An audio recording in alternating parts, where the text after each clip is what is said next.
வணக்கம், நான் suryathangaraj. இன்னைக்கு நாம ஒரு பேசிக்கான வெனிலா கேக் செஞ்சு அதை எப்படி ஈஸியா டெக்கரேட் பண்றதுன்னு பார்க்கலாங்க. நிறைய பேருக்கு கேக் செய்ய தெரியுங்க, ஆனா டெக்கரேஷன் பண்றதுக்கான டூல்ஸ் எதுவுமே இருக்காது. அப்படி இருக்கிறவங்களுக்கு இந்த வீடியோ கண்டிப்பா ரொம்பவே யூஸ்ஃபுல்லா இருக்கும். முதல்ல வெனிலா ஸ்பாஞ்ச் எப்படி பண்றதுன்னு பார்த்துடலாம்.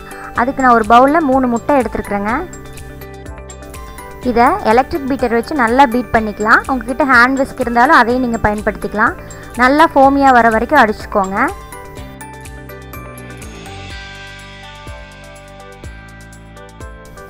இதில் நான் 200 கிராம் அளவுக்கு பொடி பண்ண சர்க்கரை சேர்த்துக்கிறேங்க.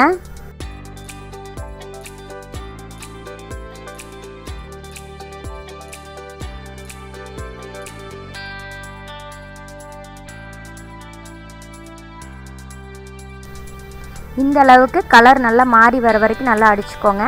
இதில் 60 ml உருக்குன வெண்ணெய் சேர்த்துக்கிறேன். 1 ஸ்பூன் வெண்ணிலா எசன்ஸும் கூட சேர்த்துக்கிறேன். இதையும் சேர்த்து நல்லா பீட் பண்ணிக்கோங்க. 1 கப் அளவு மைதா மாவு எடுத்துக்கிறேன். இதோட அளவு பார்த்திங்கன்னா 250 கிராம். இதை நல்லா பர்ஃபெக்டாக இந்த மாதிரி டேப் பண்ணிவிட்டு எடுத்துக்கோங்க. அப்போ உங்களுக்கு மெஷர்மெண்ட் கரெக்டாக இருக்கும். இப்போ இந்த மைதாவை ஒரு சளிச்சு எடுத்துக்கிறதுக்காக ஒரு வடிகட்டியில் போட்டுட்டேன். இதில் 1 ஸ்பூன் அளவுக்கு பேக்கிங் பவுடரும் 1/2 ஸ்பூன் அளவுக்கு பேக்கிங் சோடாவும் சேர்த்துட்டு இதையும் நல்லா சளிச்சுக்கிறேன்.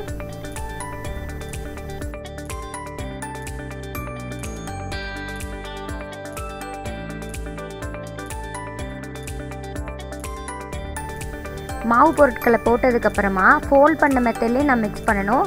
இந்த மெத்தடுக்கு பேர் கட் அண்ட் ஃபோல்டு மெத்தட் அப்படின்னு சொல்லுவாங்க. நம்ம ரொம்ப ஓவராக பீட் பண்ணுற மாதிரி மிக்ஸ் பண்ணோன்னா கேக் கொஞ்சம் ஹார்டாக தான் வரும்.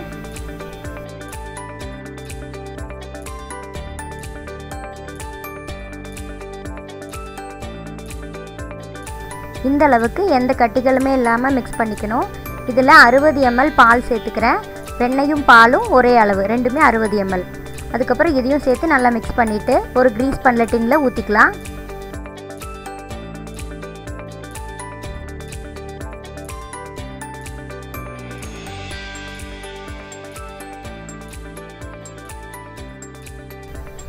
இதுக்கு முன்னாடி நான் சொன்ன அளவுகள் எல்லாமே 1 கிலோ கேக்கானது. அதுக்காக நான் 6 இன்ச் டின் எடுத்துருக்கிறேன். இதில் நான் ஆயில் சேர்த்துட்டு ப்ரஷ் பண்ணி வச்சுட்டு அதுக்குள்ளே ஒரு பட்டர் பேப்பர் போட்டு இதை க்ரீஸ் பண்ணி முடிக்க போகிறேன்.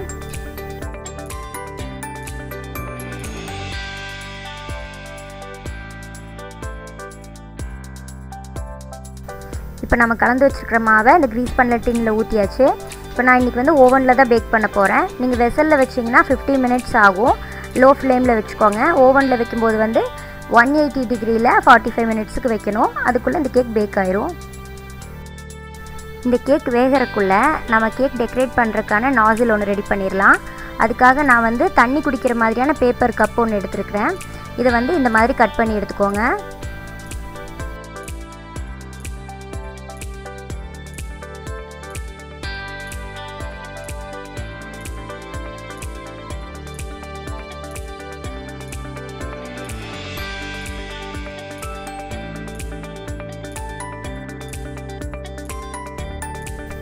இதை ஒரு ரெக்டாங்கிள் ஷேப் மாதிரி கட் பண்ணிவிட்டு இதை நான் கோன் மாதிரி சுற்றிக்க போகிறேன்.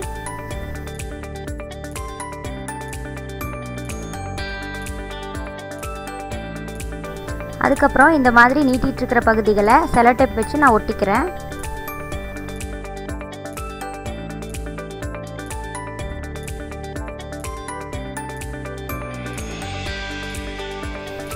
அதுக்கப்புறம் இந்த அன்னிவன்ஸ் எல்லாம் நம்ம கட் பண்ணி நீட்டான கோன் ஷேப்புக்கு கொண்டு வந்துடலாம். மேலேயும் கொஞ்சம் கட் பண்ணிக்கலாம். கட் பண்ணிவிட்டு பென்னு இல்லைன்னா ஸ்கெட்ச் பென்ஸ் வச்சு இந்த மாதிரி வரைஞ்சி விட்டுக்கிறேன். நீங்கள் இந்த மாதிரி வீவியாக வரைஞ்சிக்கிறேன். இதுக்கு என்ன காரணம்னா நான் பண்ண போய் ரோஸ் நாசில், அதனால நான் இந்த மாதிரி வரைஞ்சிட்டு இந்த எட்ஜஸ் எல்லாம் நீட்டாக வர மாதிரி கட் பண்ணி எடுத்துக்கிறேன்.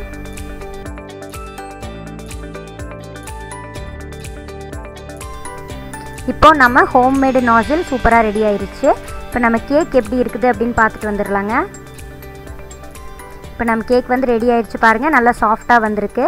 இப்போ இந்த கேக்கை டீமோல்ட் பண்ணிக்கலாம்.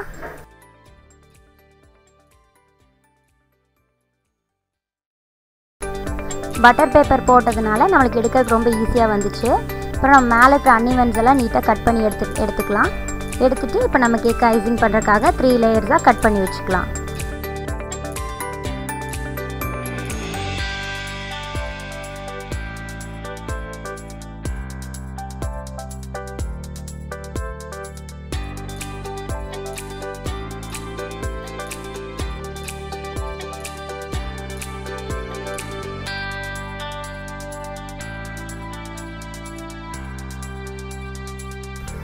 இப்போ நம்ம கேக்கோட 3 லேயர்ஸ் ரெடி ஆயிடுச்சு.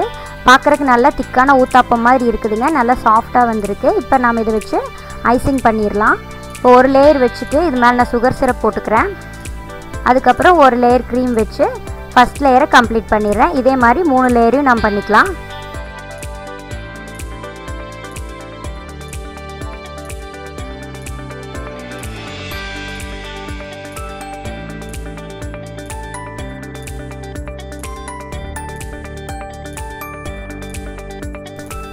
லாஸ்ட் லேயர் க்ரீம் அப்ளை பண்ணும்போது சும்மா க்ரம் கோட் மட்டும் பண்ணி வச்சா போதும். ஷார்ப் எட்ஜஸ் எல்லாம் வேணும் அப்படி க்ரீம் அப்ளை பண்ணணும் அப்படிங்கிற அவசியம் இல்லைங்க. ஏன்னா நாம் இன்றைக்கி ரோஸ் தான் போட போகிறோம். நம்ம ஐசிங் பண்ணி வச்சதுக்கப்புறம் மிச்சம் இருக்கிற க்ரீமில் நான் கலர் சேர்த்துக்கிறேன். ஏன் இந்த கலர் சேர்த்துருக்குறேன் அப்படின்னா, இந்த கேக் ஆர்டர் கொடுத்தவங்க வந்து அந்த பாப்பாவோட ட்ரெஸ் கலர்லேயே வேணும்னு கேட்டாங்க. அந்த பாப்பாவோட ட்ரெஸ் கலர் வந்து இதுதான். இப்போ நம்ம ஹோம்மேடாக பண்ணி வச்சுருக்கிற நாசில் எடுத்து பைப்பிங் பேக்கில் போட்டுட்டு முன்னாடி இருக்கிற எட்ஜஸை கட் பண்ணி விட்டுடலாம்.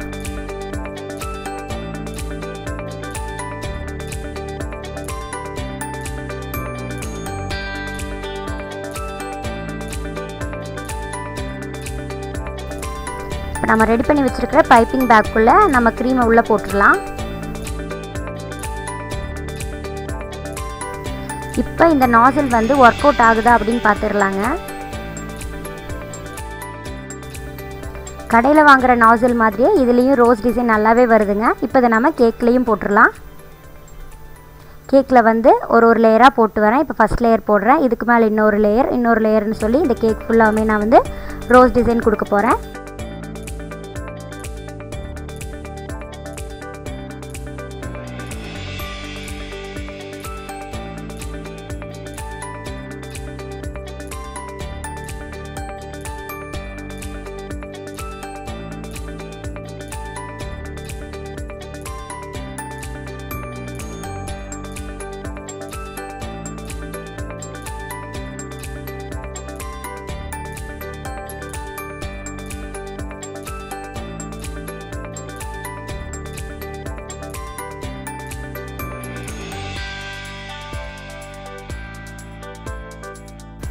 இப்போ ஃபுல்லாமே வந்து ரோஸ் டிசைன் போட்டாச்சுங்க. உங்களுக்கு எங்கேயாச்சும் கேப் மாதிரி தெரிஞ்சிச்சு அப்படின்னா இந்த நாசிலே வச்சு அங்கங்கே டாட் மாதிரி வச்சு விட்டுக்கோங்க.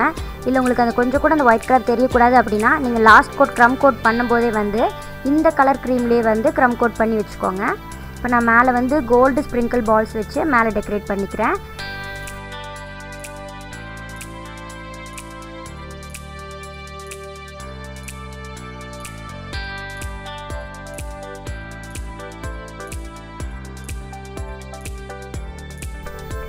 இன்றைக்கி நாம் கேக் நாசில் வந்து கடையில் வாங்காமல் வீட்டில் இருக்கிற ஒரு பேப்பர் கப்பையே வச்சு நாசில் தயார் பண்ணி ரோஸ் டிசைன் எப்படி போடுறதுன்னு பார்த்தோம். இந்த வீடியோ உங்களுக்கெல்லாம் பிடிச்சிருக்குன்னு நம்புகிறேன். சீக்கிரமாகவே நான் உங்களை அடுத்த வீடியோவில் சந்திக்கிறேன். நன்றி, வணக்கம்.